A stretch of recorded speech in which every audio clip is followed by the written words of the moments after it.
Good morning, students. We are going to start our topic organizational structure.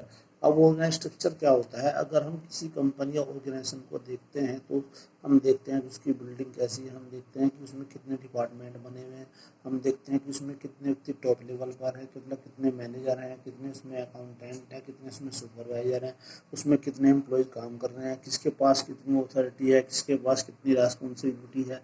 तो ये सब मिलाकर जो है उसका ऑर्गेनाइजेशन का स्ट्रक्चर होता है। तो ऑर्गेनाइजेशन स्ट्रक्चर क्या होता है?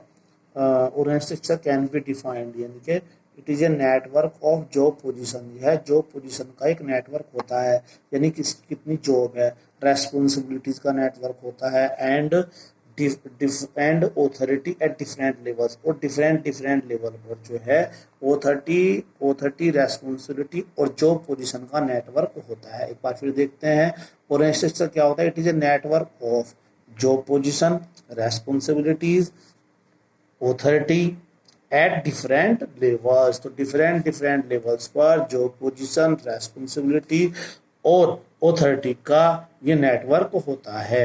अब इसमें एक पॉइंट आता है span of management. Span of management का मीन्स ये है कि इसमें देखते हैं कि जो मैनेजर है वह जो है कितने जो सबॉर्डिनेट्स हैं उनको कंट्रोल कर सकता है, वह स्पैन ऑफ मैनेजमेंट है। स्पैन ऑफ मैनेजमेंट जो है, एक जो सीनियर है, सुपीरियर है, वह कितने सबॉर्डिनेट्स को कंट्रोल कर सकता है, तो वो होता है। अब देखते हैं span of management means how many employees और subordinates can be effectively managed by one manager और how many subordinates can be effectively controlled by one superior. यानी कि एक मैनेजर जो है कितने सबॉर्डिनेट्स या एम्प्लॉयज को इफेक्टिवली कंट्रोल कर सकता है, मैनेज कर सकता है, या जो एक सुपीरियर है जो है वह जो है कितने सबॉर्डिनेट्स को जो है इफेक्टिवली कंट्रोल कर सकता है। ठीक है, तो अब इसमें आगे है when the authority and responsibility relationship are establish in organisation process then the managers must keep in mind the span of control. जब ऑथोरिटी दी जाती है, रेस्पॉन्सिबिलिटी एस्टेब्लिश की जाती है, तब स्पैन ऑफ कंट्रोल को माइंड में रखा जाता है, क्योंकि जिसके पास ज़्यादा ऑथोरिटी होगी उसके अंडर में ज़्यादा ही जो है एम्प्लॉयज़ होते हैं। तो यानी कि जब ऑथोरिटी डिसाइड की जाती है तब स्पैन ऑफ मैनेजमेंट को देखा जाता है। After deciding the span scalar chain. अब स्केलर चैन मैंने आपको प्रिंसिपल ऑफ स्केलर चैन पढ़ाया था, उसमें यही था, सीनियर जूनियर ये था उसमें। तो स्केलर चैन जो है स्पैन को डिसाइड करने के बाद की जाती है, कौन जो मैनेजर है वो कितने अंडर में अपने सबॉर्डिनेट्स को कंट्रोल कर सकता है, मैनेज कर सकता है, उसी के बेस पर स्केलर चैन बनाई जाती है of all the superiors and subordinates because the span of control clearly specifies who has to report to whom। क्योंकि जो स्पैन ऑफ कंट्रोल है वही ये डिसाइड करती है कि कौन किसको किसे सूचना देनी है। तो यानी कि जो सबॉर्डिनेट्स है वो अपने सुपीरियर को इंफॉर्मेशन देगा। ठीक है, तो ये होता है। उसके बाद है इम्पोर्टेंस ऑफ ऑर्गेनाइजेशनल स्ट्रक्चर। जो ऑर्गेनाइजेशन स्ट्रक्चर है उससे क्या फ़ायदे होते हैं, क्या इंपॉर्टेंस होती है, ऑर्गेनाइजेशन स्ट्रक्चर क्यों ज़रूरी है। तो फर्स्ट पॉइंट है structure organise properly all the operations of business and ensures better flow of communication. अगर जो ऑर्गेनाइजेशन स्ट्रक्चर जो है वो अच्छी तरीके से क्या करता है, बिजनेस के ऑपरेशन को ऑर्गेनाइज करता है, अच्छी तरीके से करता है, कम्युनिकेशन का बेटर फ्लो होता है। अगर हमारा ऑर्गेनाइजेशन स्ट्रक्चर अच्छा बना हुआ है, हमने जो है अपने जो सुपीरियर जो सबॉर्डिनेट्स हैं वो सही तरीके से लिए हैं, सुपीरियर हमने क्वालिफिकेशन के अकॉर्डिंग लिया है, हमने डिपार्टमेंट अपने सही बांटे हैं, तो हमारा वर्क सही तरीके से होगा। जब आप इसकी इंपोर्टेंस करते हैं तो ऑर्गेनाइजिंग की जो प्रोसीजर उसको भी माइंड में रखिए। उसके बाद है point number 2, a clear structure makes it easy to check the responsibility of each part of the business.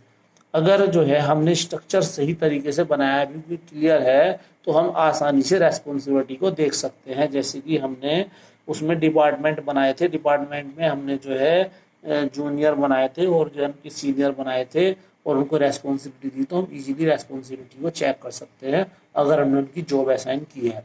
उसके बाद है एक clear idea about working style of an enterprise can known from organisational structure. मतलब जो organisational structure है उससे जो है किसी भी जो उसका वर्किंग स्टाइल को अच्छी तरीके से जाना जा सकता है। ठीक है, तो अगर जब हमने पहले से वर्क डिसाइड कर दिया है, हमने जॉब डिस्क्रिप्शन भी दिया था उसमें, तो जॉब डिस्क्रिप्शन में क्या था कि किसे क्या वर्क करना है वो उसमें सब मेंशन था, तो इसलिए क्लियर आइडिया होता है वर्क वर्क के विषय में। उसके बाद है organisation structure allows correlation and coordination among human physical and financial resources. ठीक है, तो जो ह्यूमन रिसोर्सेज हैं, यानी कि ह्यूमन रिसोर्सेज हमारे सबऑर्डिनेट्स वगैरह एम्प्लॉयज़ वगैरह हो गए, फिजिकल रिसोर्सेज हो गए, और फाइनेंशियल फिजिकल रिसोर्सेज मशीन वगैरह आ गई, फाइनेंशियल रिसोर्सेज पैसे वगैरह होगा। तो यानी कि जब हमने सब सब सही तरीके से किया है तो उसमें कोऑर्डिनेशन भी होता है और कोरिलेशन भी होता है। कोरिलेशन मतलब परस्पर संबंध भी होता है, कोऑर्डिनेशन में समन्वय भी बना रहता है, तो ऑर्गेनाइज स्ट्रक्चर सही तरीके से हो चलता है। उसके बाद है it clearly defines the levels of management and span of control control under each level. जो ईच लेवल के अंतर्गत जो है, अगर हमने जो है लेवल ऑफ मैनेजमेंट भी किया है, स्पैन ऑफ कंट्रोल भी, तो ऑर्गेनाइजेशनल स्ट्रक्चर इसलिए जरूरी है कि जो मैनेजमेंट के लेवल को डिफाइन करता है और स्पैन ऑफ कंट्रोल को डिफाइन करता है। तो ये हमारे इम्पोर्टेंस हो गए। तो ऑर्गेनाइजेशन स्ट्रक्चर किस लिए जरूरी है? कम्युनिकेशन का फ्लो करने के लिए सही तरीके से जरूरी है, रेस्पॉन्सिबिलिटी को चेक करने के लिए जरूरी है, वर्किंग स्टाइल को जो है क्लियर आइडिया करने के लिए जरूरी है, और कोऑर्डिनेशन और कोऑर्डिनेशन के लिए ऑर्गेनाइजेशन स्ट्रक्चर जरूरी होता है, और जो है यह जो लेवल ऑफ मैनेजमेंट को बताता है, स्पैन ऑफ मैनेजमेंट को बताता है। अब जो टाइप्स ऑफ ऑर्गेनाइजेशन स्ट्रक्चर है वो 2 टाइप्स के होते हैं, एक तो होता है फंक्शनल और एक होता है डिविजनल। ठीक है, तो फंक्शनल डिवीजन से कुछ बहुत सारे पॉइंट हैं, उन्हें समझने से पहले हम एक बार डिफरेंस को समझते हैं। तो डिफरेंस को जब हम समझेंगे फिर हमें अच्छी तरीके से ये जो पॉइंट है ये हमें क्लियर हो जाएंगे। अभी मैंने छोड़ दिए हैं, फिलहाल अब यहाँ आते हैं फंक्शनल स्ट्रक्चर और डिविजनल स्ट्रक्चर। अब देखते हैं difference between functional and divisional structure. तो जो फंक्शनल स्ट्रक्चर होता है वो वर्क बेस्ड होता है। क्या होता है? Work based. और जो डिविजनल स्ट्रक्चर होता है वो प्रोडक्ट बेस्ड, यानी कि जिस कंपनी में अगर किसी यहाँ पे जो है एक तरह का प्रोडक्ट बन रहा है, वन टाइप का ही प्रोडक्ट है, तो वहाँ पर फंक्शनल स्ट्रक्चर सुटेबल होता है। जो छोटी ऑर्गेनाइजेशन है वह फंक्शनल स्ट्रक्चर सुटेबल होता है ना। जो डिविजनल स्ट्रक्चर है, जब प्रोडक्ट ज़्यादा हो, more than one type of product, जब प्रोडक्ट ज़्यादा होते हैं तब डिविजनल स्ट्रक्चर होता है। डिविजनल स्ट्रक्चर में क्या होता है कि इसमें बहुत सारे डिपार्टमेंट बनते हैं, वो डिपार्टमेंट बनते हैं प्रोडक्ट के बेस पर। इसके बेस पर, प्रोडक्ट के बेस पर। जैसे कंपनी जो है 4 या 5 टाइप्स के प्रोडक्ट बनाती है, शैम्पू बनाती है, सर्फ बनाती है, पेस्ट बनाती है, और भी, तो सबके अलग अलग डिपार्टमेंट बनेंगे। ठीक है, और जहाँ पर वन टाइप का प्रोडक्ट है वहाँ पर वर्क बेस होता है, वहाँ पर production department, marketing department, sales department इस तरीके से बनेंगे। ठीक है, तो फंक्शनल जो है वर्क बेस हुआ, ये प्रोडक्ट बेस हुआ। अब देखते हैं इसमें डिफरेंस है। सबसे पहले serial number, point of difference, functional structure और डिविजनल स्ट्रक्चर। तो बेसिस ऑफ फॉर्मेशन, यानी कि बनाने का जो आधार है, तो this structure is form on the basis of function. यह जो है, जो ये स्ट्रक्चर है, ये फंक्शन के आधार पर होता है। मैंने पहले ही आपको बताया था कि वर्क बेस होता है, काम के आधार पर होता है। ठीक है, और this structure is form on the basis of product, ये प्रोडक्ट के बेस पर होता है। जितने प्रोडक्ट होंगे उतने ही डिपार्टमेंट बनेंगे। उसके बाद है accountability and responsibility. Difficult to make accountable a department and inter department. इसमें जो है किसी भी डिपार्टमेंट की जो अकाउंटेबिलिटी है वो फिक्स करना मुश्किल होता है, इजी नहीं होता है ना। क्योंकि जो डिपार्टमेंट एक दूसरे जुड़े होते हैं, प्रोडक्शन डिपार्टमेंट है, आपका मार्केटिंग डिपार्टमेंट है, सेल्स डिपार्टमेंट है, तो वो एक दूसरे पे बोल देंगे। सेल्स नहीं कहने लगे जो है जी मार्केटिंग सही नहीं है, मार्केटिंग बोल दे कि जो है प्रोडक्शन सही नहीं है, प्रोडक्शन बोलेगा कि भाई जो है हमें सही तरीके से रॉ मटेरियल नहीं मिला। तो एक दूसरे पर जो है अकाउंटेबिलिटी वो डाल देंगे, तो अकाउंटेबिलिटी जो है फिक्स करना कठिन मुश्किल होता है। फिर आगे easy to fix the accountability at department work independently। इसमें जो है जवाबदेहिता, अकाउंटेबिलिटी फिक्स करना इजी होता है, क्योंकि डिपार्टमेंट सबके अलग अलग बनते हैं प्रोडक्ट के बेस पर। तो जो प्रोडक्ट का जो मैनेजर होगा डिपार्टमेंट का, उसकी अकाउंटेबिलिटी फिक्स की जा सकती है। उसके बाद है economic cost. It is economical. Economical मतलब कम खर्चे वाला। जो फंक्शनल स्ट्रक्चर होता है वो कम खर्चे वाला होता है।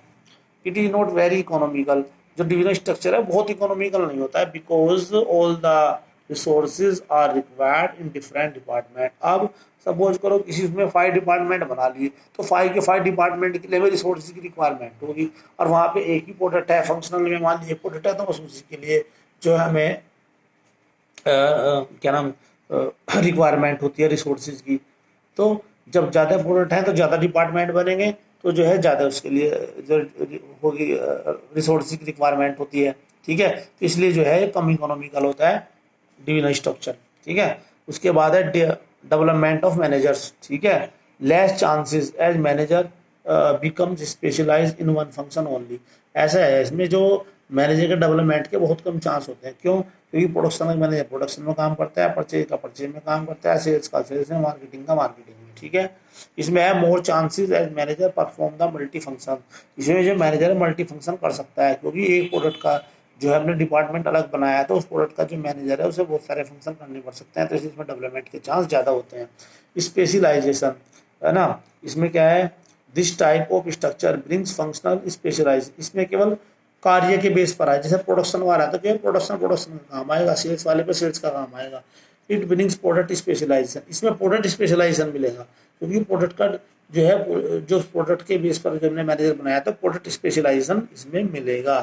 Coordination compare to divisional less companies producing more product. ऐसा है इसमें जो है ना कोऑर्डिनेशन इसमें कम होता है कंपेयर टू डिविजनल की अपेक्षा कम होता है। बेटर कोऑर्डिनेशन, इसमें कोऑर्डिनेशन ज़्यादा होता है। बस इसमें ऐसे ध्यान रखना, लेस कोऑर्डिनेशन और बेटर कोऑर्डिनेशन, बस इतना याद कर लेना, ज़्यादा जरूरत नहीं है। बिकॉज आगे करने को नीड नहीं है, because all the activity related to one product are in one department only. इसमें एक डिपार्टमेंट से रिलेटेड जो है एक्टिविटी सारी एक जगह आ जाती है, इसलिए बेटर कोऑर्डिनेशन होता है। ऑटोनॉमी ऑफ ऑपरेशन, ऑटोनॉमी का मतलब होता है फ्रीडम, यानी कि काम करने की स्वतंत्रता। तो लेस फ्रीडम ऑफ एक्शन, इसमें काम की कम स्वतंत्रता होती है। मोर फ्रीडम ऑटोनॉमी, इसमें ज़्यादा ऑटोनॉमी होती है, ज़्यादा स्वतंत्रता होती है काम करने की, ठीक है। क्योंकि जो प्रोडक्ट का मैनेजर है प्रो डिपार्टमेंट में कहीं भी जा सकता है। उसके बाद suitable, it is suitable for all types of organisation, यह सभी प्रकार की जो ऑर्गेनाइजेशन है उनके लिए सूटेबल होता है, ठीक है। It is suitable for multi product और डाइवर्सिफाई फॉर्म, मैंने आपको पहले बताया था जो डिविजन स्ट्रक्चर है वहाँ चलेगा जहाँ पर प्रोडक्ट जाते होते हैं, तो जहाँ पर मल्टी प्रोडक्ट होते हैं वहाँ पर डिविजन स्ट्रक्चर काम करता है, ठीक है।